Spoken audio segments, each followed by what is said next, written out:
Ikarakara hetsika lehibe ho an'ny mpankafy sy ny mpiaino azy ny onjapeo ma FM 105.2 sy ny vondrona matv ny faraiky amin'ny telopolony volana martsa ho avy izao herinandro mialohan'ity hetsika goavana ity efa saika mipetrapetraka avokoa ny lamina rehetra entina hiatrehana ity lanonam-be ity araka izao fanazavana izao.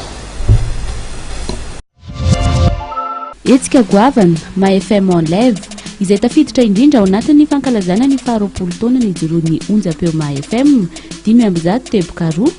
amin'ny zoma farany volana martsa no anatanterahana izany etsy amin'ny Real Espace manakabahiny na ny Le Carré taloha. Maro ireo seho tanterahana amin'izany izay ahitana mpanakanto maro samihafa. Nanomboka amin'ny 9 zany izy io ny zoma ataka amin'ny telopolony volana marsa izao dia manomboka amin'ny 9 izy dia manomboka dia hatramin'ny mandraparay ny andro. Zany amin'ny fotoana io zany dia misy fandraisana anjarana artista maromaro zany raha ohatra hoe Kaitanisa dia ohatra misy an'ny Jola Mops, misy an'ny Tsekma, dia misy Pira Betabe, dia ny disc jockey dia misy Andry, misy zany DJ invité kely ao anatin'izy io fanakabeazana zany dia misy Andry Mr V, misy Andry Zokialy dia misy anahy zany tena manao ny DJ iny ohatran'ilay fotoana. Ny matériel ampiasaintsika dia faran'izay goavana izy io satria ampiasa faran'izay mafy tsika amin'ny resaka son nefa tsara dia tsara ny qualité-ny ampiasa tête anankiroa tsika sy sub ngeza dia ngeza satria dia presque carré zany le salle dia izay nanaovana an'izy hoe atao tsara le son an'ilay dia misy koa tena ho sonorisena ty ivelany zany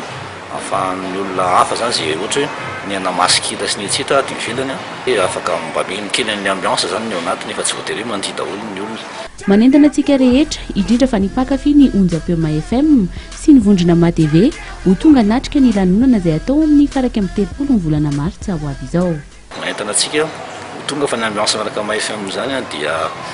ataontsika hoe fety be foana hatramin'izay nanaovana izay zany ny andro zoma zany izy io fa araiky amin'ny telopolo ny volana marsa izao tongava daholo tsika rehetrarehetra.